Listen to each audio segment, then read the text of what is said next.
stamp sheet. That should say 659. Please change that on your stamp sheet. And 659 to 662. The first three questions are vocabulary. I need you to be able to tell me the difference between an inverse function and something that is invertible.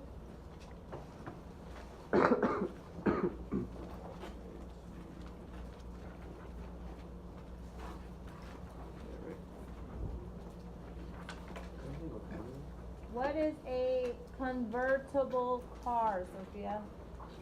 How do you know something's a convertible? What does it have that none of the cars have? You're not sure? Have you ever been in a convertible car before? I'm sorry? You're not sure? Cesar, what's a convertible? It's like the hood can come off. Yeah, the top goes down, Sophia. So it's like that whole top part converts, and now it's a convertible. That means it now no longer has a roof. We're going to talk about something that's invertible. That means it has an inverse. Okay? All right. So those are the three words that we're going to be going over today. Let's go back to math 1. First of all, how do we know if something's even a function?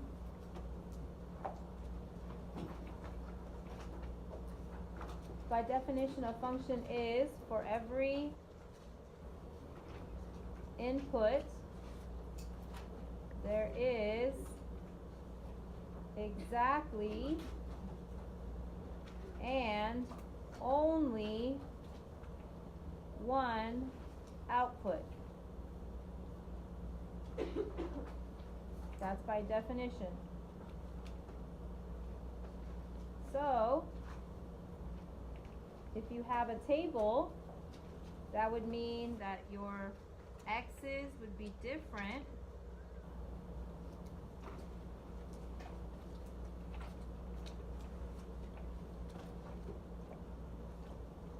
And each one of these are different. For every input, there's a different output. This is a definition of a function. So you'll notice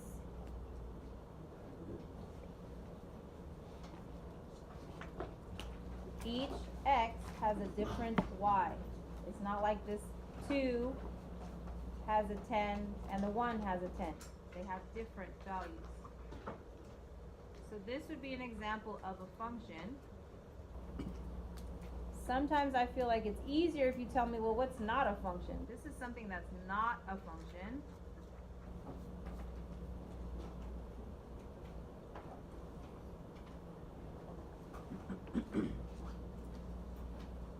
Something like this.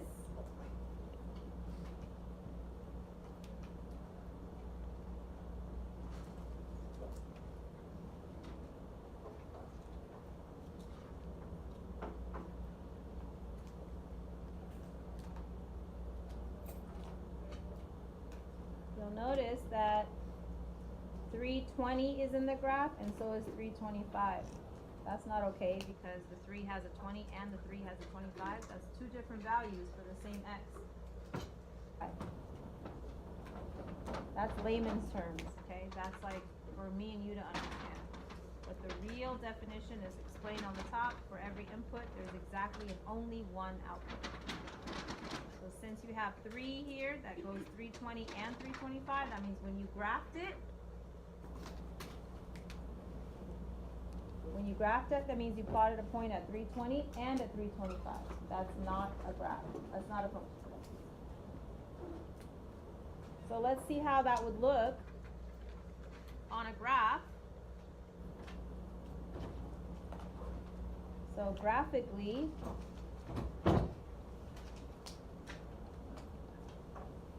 that means that if I were to plot these points for the function,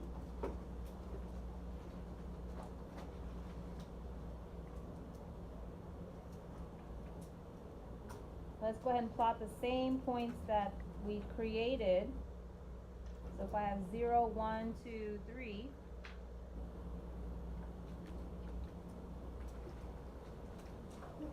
and here gonna have 5, 10, 15, 20.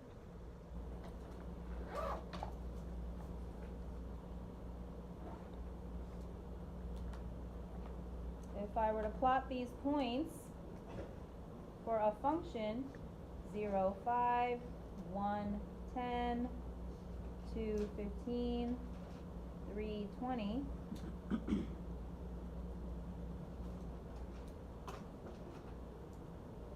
you'll notice that the x values do not repeat. So I didn't say 320 and then 325.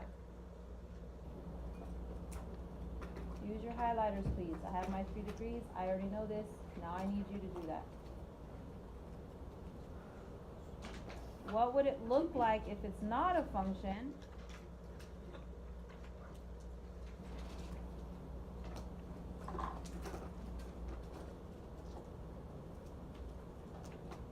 Five, 10, 15, 20, 25, 0, 1, 2, 3.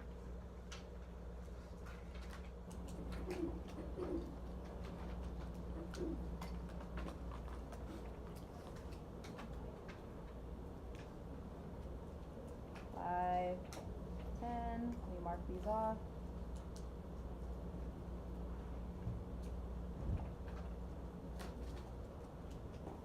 Two is at 15. 3 is at 20, and 3 is also at 25. So it's a straight line, and then it goes straight up. Oops, pardon me.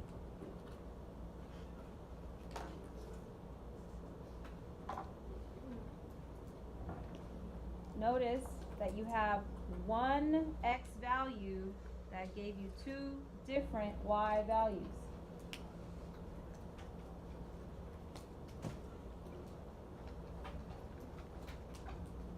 So this one is not a function.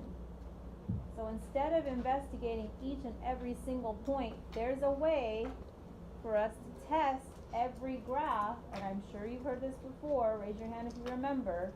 There is a way to test a graph easily and see if it's something called a vertical line test, right? So that means I put my pen down vertically, which is what I want you to do.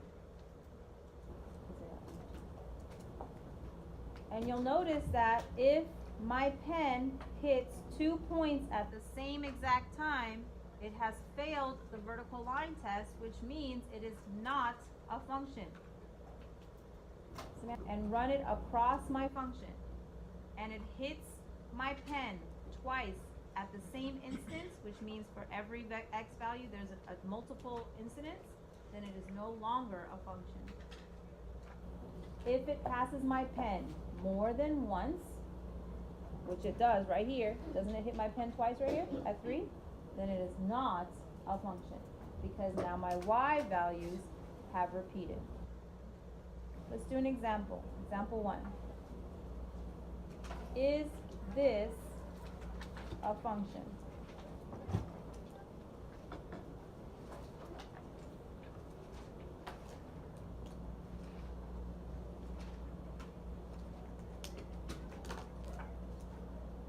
There's a couple of ways that I can identify this. If I imagine x values here,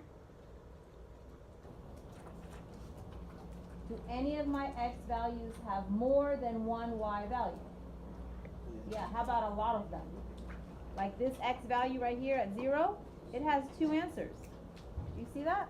Yeah.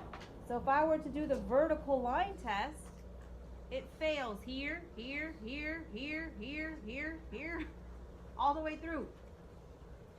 So if I asked you, is this a function, would the answer be yes or no? No.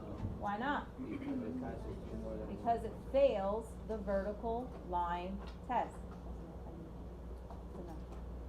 So this would be a no, because it fails the vertical. You guys, vertical is C-A-L, by the way. Some of you guys are still spelling it C-L-E. Vertical line test.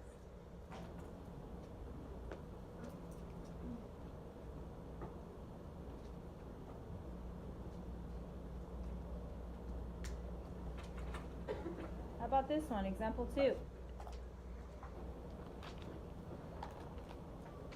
Is this a function, yes or no? Yeah. I haven't drawn it yet. Oh, I thought it was that thing right there. You're right. It does look like it's that way.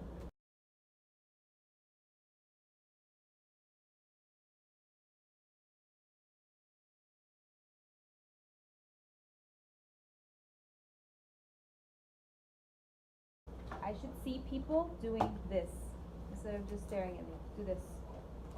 Dylan, what do you think, babe? Not a function because it fails the vertical line test right here, right here, right here. Everybody see that? This x value, no matter what it is, has too many y values. How many is it allowed to have? One. So this is not a function. And Dylan's being nice because he says the words does not pass the vertical line. Sorry, I said the word fails. Fails. You can put it either way. Let's be nice. Does not pass. Does not pass the vertical. Sorry about that. Line test. Here's your doyo.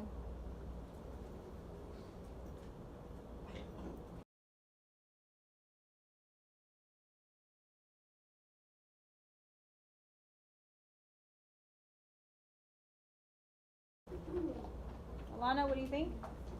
No. It is not. Where does it fail the vertical line test? Where is it? Here? Okay, so I'm really glad you brought this up. So do you see how it's not doing this? That is doing this. So it's kind of curving out to the side. So it's a little bit tricky. So you think it's going straight down. But do you see how this is not exactly going straight down?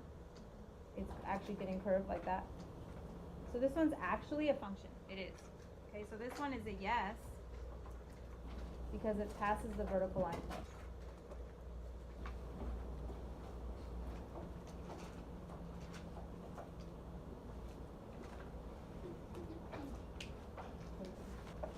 Draw the inverse of a function. No.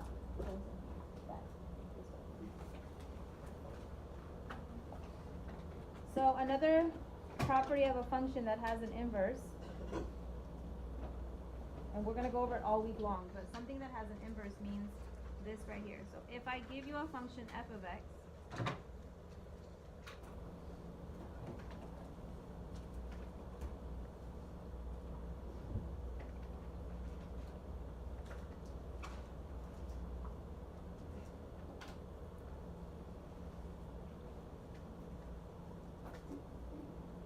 then the property of its inverse, which is written like this,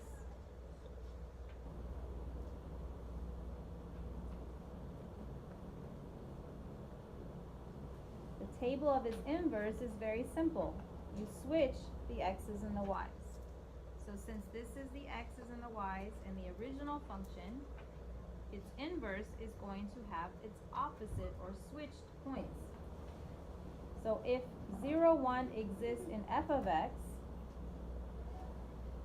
if you were to graph 0, 1, on the inverse, you're going to graph 1, 0.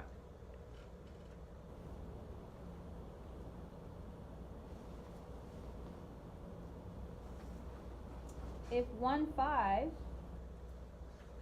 exists in the graph, then it's 5, 1 on its inverse. And so on and so forth. 8, 2, 9, 3, and then 15, 4.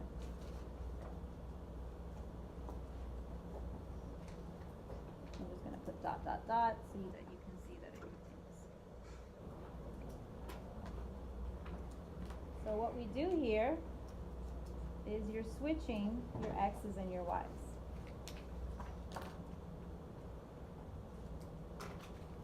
Tonight's homework, I'm going to give you a graph and I'm going to ask you to graph its inverse. Tomorrow we're going to go into much more detail as to what the inverse is and what it does.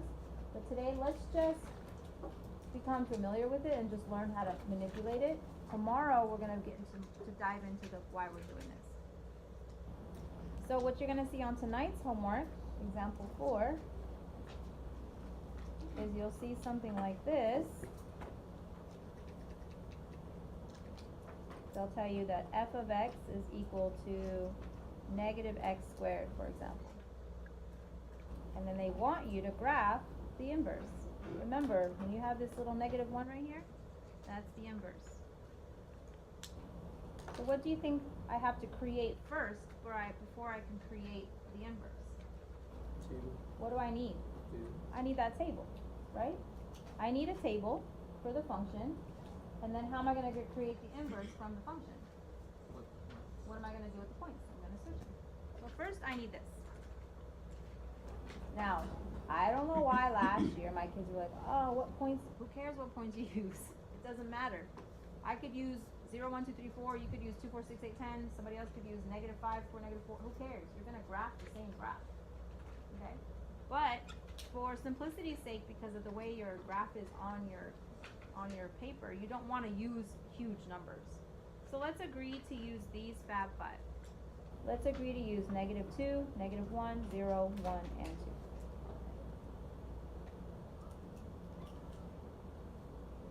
And then this will be your f of x.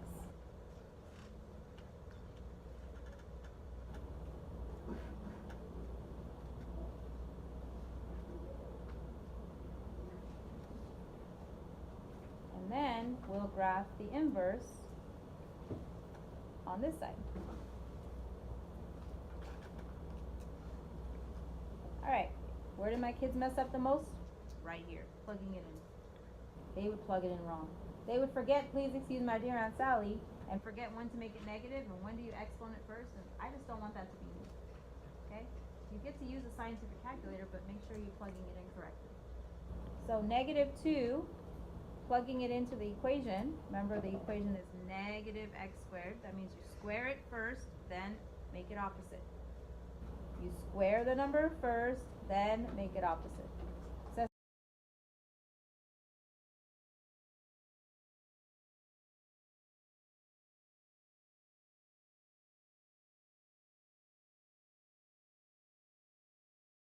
points? That's what they want me to do? To plot the function? No, what do they want? Plot the inverse. Well, how am I going to plot the inverse? What do I need to do? Switch your x's and your y's. Kanoa, what's the first point right here? -4, -2.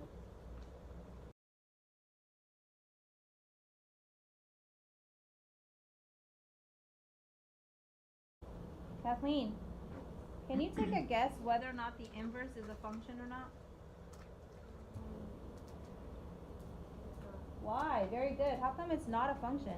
Because there's 2 inside. Very good. We got -4 goes to -2, and -4 also goes to 2. Are we allowed to have 2 different values?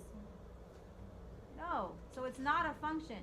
But that doesn't mean it's not graphable. Hello. An inverse doesn't have to exist in order for you to have a graph. So some people last year's homework, I don't know why, they're like, oh, it's not a function, you can't graph it. Huh? You can still graph it. It's just not a function. So now these are the points that I'm going to graph on my inverse. So that means I need to plot -4, -1, 0, and then -1 and -4. So we're literally only on the left side. Do you guys see that? Do you guys see how these x values are only on this side? So here's your 0, here's -1, and -4. Those are the only x's that you have.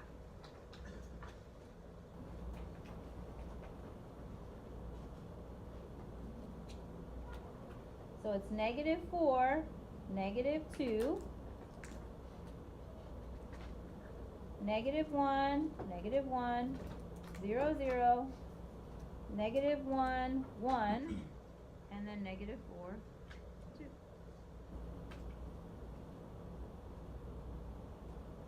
Brooklyn, how can I tell this is not a function by the graph?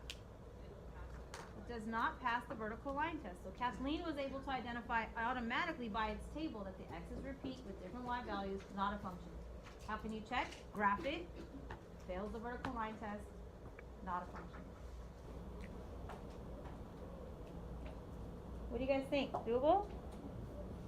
Questions on example 4? Can you try Adoyo, please?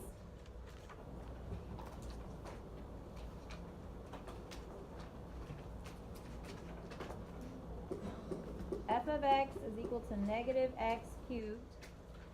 Graph f of the inverse. Thank you for watching. Filmed and edited by me, Daisy Martinez, and taught by Miss Riyadh. Subscribe for more in the future.